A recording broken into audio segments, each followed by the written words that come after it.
right, welcome into the podcast. We're going to pick the last two games of Week 1, USC, LSU, and Florida State, Boston College.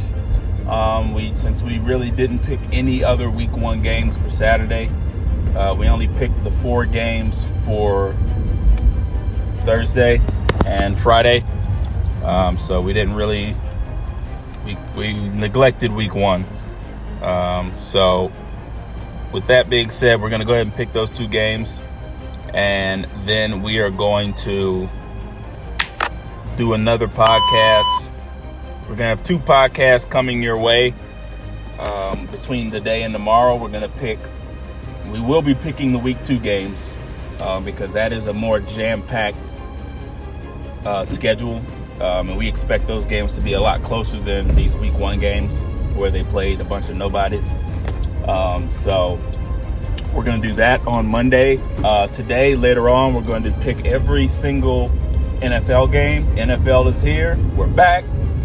The full weekend schedule of football has returned, so we will be picking every NFL game from here on out. And it'll be simple.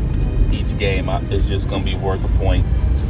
So that'll be fun. But just to recap the 4 games that we picked, we both picked, you picked Minnesota. Well, we both picked Minnesota to win. And, of course, they didn't win, so we didn't do right on that. I picked Stanford to beat TCU. I was wrong on that. Who'd you pick? TCU? Yep. Damn it! So he gets the point for that.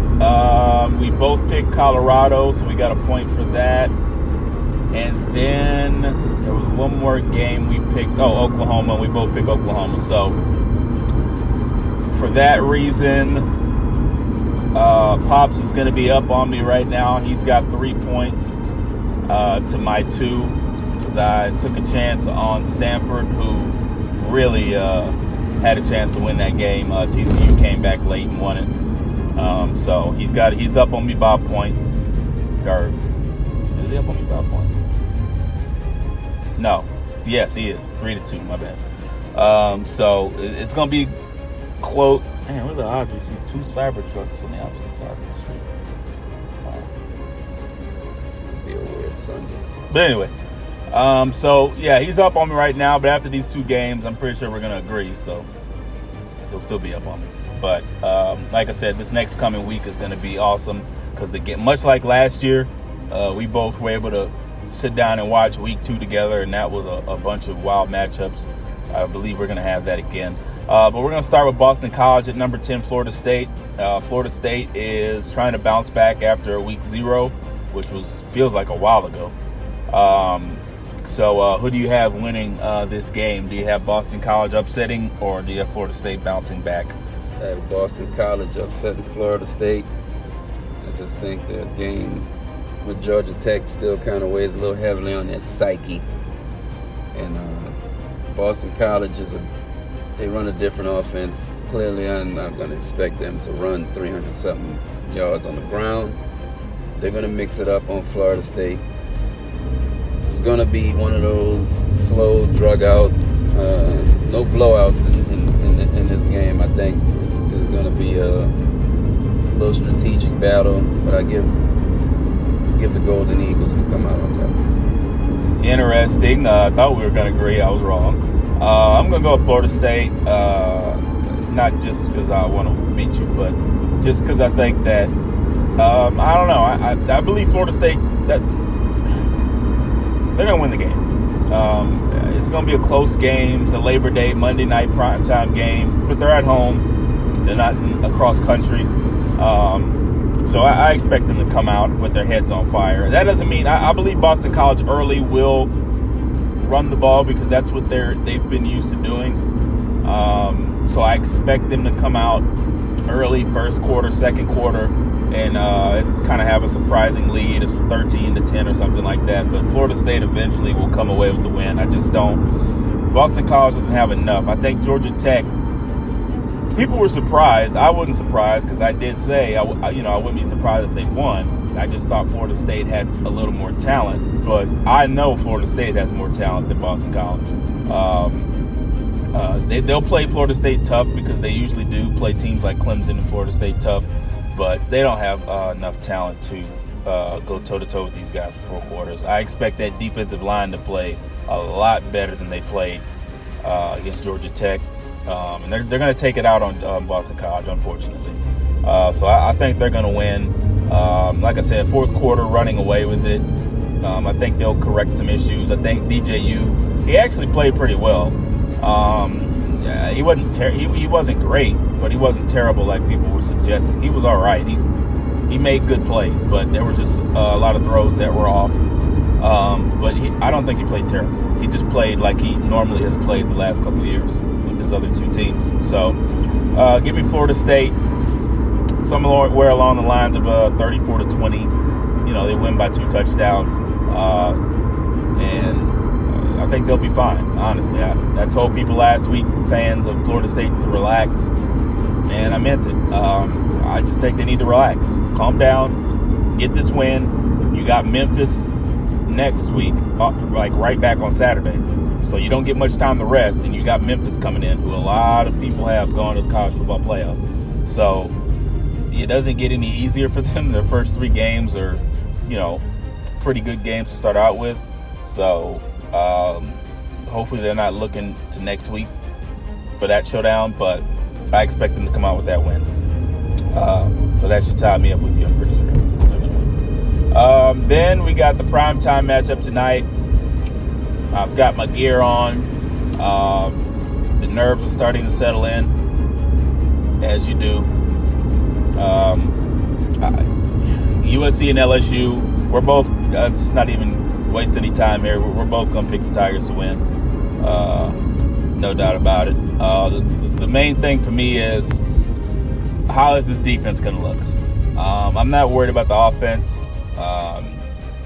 I think we found a nice little rhythm as to what we want to do.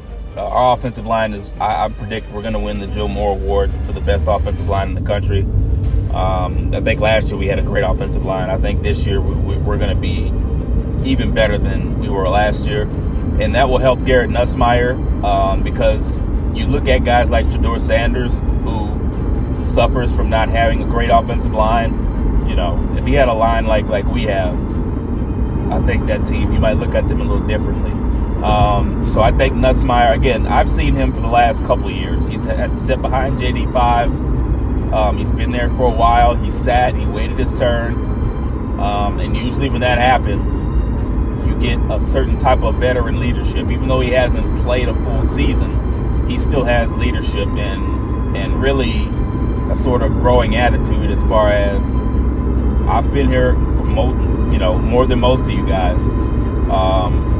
I've seen our ups and downs, how we started and then how we finished last year. The last 2 seasons under Brian Kelly, we've been 2 double-digit win seasons, SEC championship appearance. We fell short of the college football playoff a couple times. Now there's a 12-team playoff, which for LSU, we should still get in, whether it's 4 or 12, it doesn't matter. But we're looking to try to win the SEC championship game, or at least get to it. We're not just looking to get in to get in. So I expect to see a hair on fire type game. I love the quote by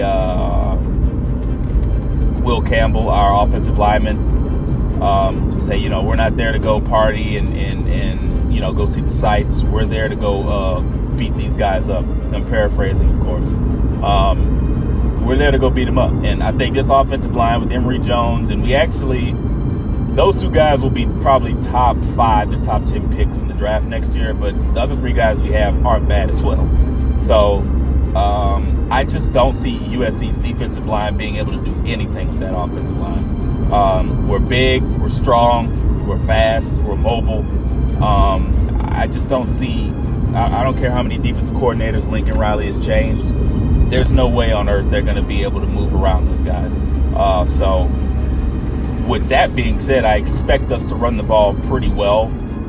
We still have Emory Jones, not the lineman, but the running back. He's been there for like 5 years. He's been going through injuries and other things. So glad he's back for another year with us. more veteran leadership. We have Kyron Lacy, who is expected to be the number one receiver for the Tigers. And also, we have a guy from Liberty transfer, CJ Daniels, who was pretty good last year for Liberty.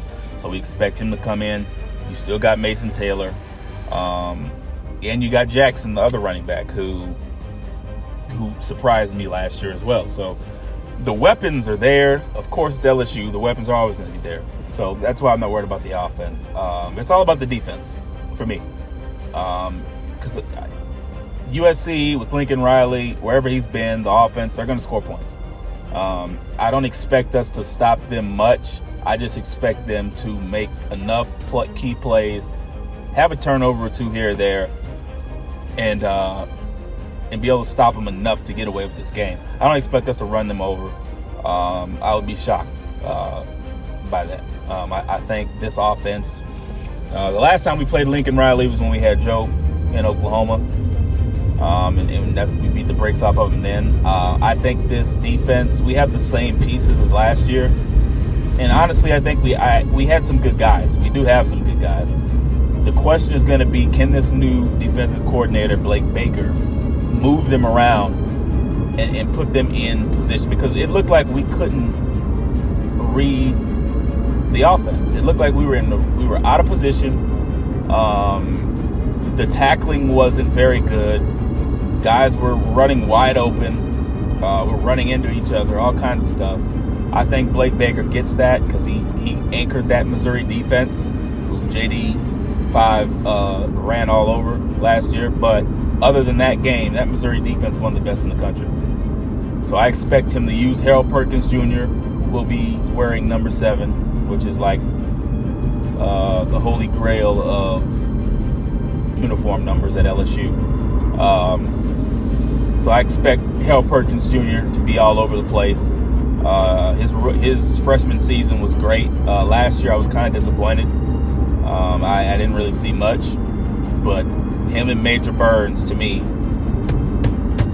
I need them to get back to what I've seen them do before, and that's get around and make plays. So that, like I said, that's the only thing I'm worried about in this game is, can this offense or can this defense of LSU stop this USC offense with Miller Moss, who I saw him in the bowl game last year against Louisville, that Louisville defense, and he looked great. Then you have Zachariah Branch, who's probably going to be one of the best receivers in the country. He'll be going to the draft next year. So they have pieces as well. So that's why I say I don't expect this to be a rout of any sort. But I want to see how this defense of LSU looks, because we're going to have way harder opponents than USC this year. You know, even though their offense is highly touted, we're going to have a lot harder opponents. So I'll be intensely watching, man. But what do you, like I said, I know you're going to pick the Tigers to win, but what's your kind of analysis quickly here about this game, what you're looking for? Well, it's definitely going to be quicker than yours. But well, you know, the passion is there. You know, you're a Michigan fan. You know, when we talk about Michigan, you know, you have that same analysis, same type of passion. You know, and that never happened. So, yeah. No. Well, we did. The point is, no, we didn't. Before. Yeah, and you glossed over it. No, I didn't. I mean, we were talking about the rankings, but I did tell the people before I started this podcast that we didn't pick any week 1 games, really. Exactly. Other than those 4. All right. So, but we were also watching the games all day. That has nothing to do with it. Literally. So we never really had time. Yes, we did. We did. Did too. We did. Yes, we did. Car. We'll think about, you know, what we had to do Thursday. And then we went out Thursday, and then the other day we had to deal with the other situation. So, you know, we really didn't have time to pick the games that all the rest of those games. Well, it had nothing to do with Michigan. It was just we didn't have enough time to get it. And then Saturday we weren't going to do it because, like I said, we were doing watching the games, partying, and all that. So look, it's just going to be a slow start. It is what it is in the beginning. Yeah, of course it is. But like I said, they got a much bigger fish coming in. So trust me, we'll get to them. Yeah. Back to the Tigers, and right, what you think about that? Right. No, it's just gonna be a slow start. At the end of the day, they should pull away somewhere in the third quarter, because I don't know what LSU's defense is looking like until I actually see it. And USC, at the end of the day, the defense is gonna make USC look like they got something, but that's only in the beginning. So LSU slow start, somewhere in the middle of the third, figure it out, settle in, put them to sleep. That's pretty much it at the end of the day, because Lincoln Riley is a pretty good football coach, but he doesn't have Caleb Williams as his quarterback. So biggest question mark would be their quarterback. Biggest question mark for LSU would be their defense, which should make for a pretty interesting first half. Well, let's be clear here. Both of these teams' biggest questions are the defense. This is like the defensive questionable. Yeah, but because you say Tigers is more questionable based on what happened last year. Well, and you know that Lincoln Riley's defenses are always terrible. So this is what the thing is both of these defenses, again, which should make it a very interesting first half. It's all about the whole game is going to be. No, I think they pull away. I think LSU pulls away with this. At the end of the day, at some point they wake up after halftime and wake up. If they would have woke up last year, we would have probably been in the national championship game. But we never did. I said it was going to be a slow This is why we have to have sober analysis here, because at the end of the day, I'm an LSU fan. I'm going to pick them to win almost every game, because I think we have the talent, the players, and the coaching. I'm pretty sure I'm going to do the same thing. But with my team. I also have to have reality, and the reality is both of these defenses last year were terrible. That was the worst LSU defense I have ever seen. I don't think we can get any worse, but I kept saying that. I already made that clear. But you could say the same thing about USC and Lincoln. Well, not just USC, but Lincoln Riley. All of his teams couldn't get any worse defensively, but they were just bad all the time. So, what I'm trying to say is, don't underestimate the offense, at least of USC. I expect them, and it doesn't matter whether US or LSU's defense is bad or not. They've done it against all kind of good defenses. I just think the defense. But Miller Moss is I think he's going to be the real deal. I can't sit here and I can hate on USC, and I will all night, but I have to be honest and say, I saw this kid play last year at the in that bowl game against a top 10 Louisville defense. And again, he went up and down the field, and they also have one of the best receivers in the country. So they're going to score. Whether this LSU defense is better or not, they're going to score, because that's what Lincoln Riley's offenses are catered to, is to going up and down the field. So they're going to let it loose. And these cornerbacks for LSU, who were a lot new, like I said, a lot of the same pieces, the biggest problem was, again, man coverage. They were not good at all. And it scared me, because it just looked like these are not the cornerbacks of old. Now, I don't know if this coordinator, like I said, I know a little bit of his work, but he's got to get these guys in the right positions and to make better judgments on the ball, because they just were not doing it. Like I said, I think this is like a 38-35, 49-42 type of game. I expect it to be thrilling, and of course I'm going to park next to Louisiana bar. See, things are coming together, but we'll see, man. We'll find out tonight. Like I said, we'll be picking the NFL games. We'll have that dropped later today. I'm really excited about those picks, and then not the dreaded, but college football week 2 picks tomorrow. All right, that's all we wrote for today. We're gonna go ahead, get ready, get some more gear, and we'll talk to you guys later.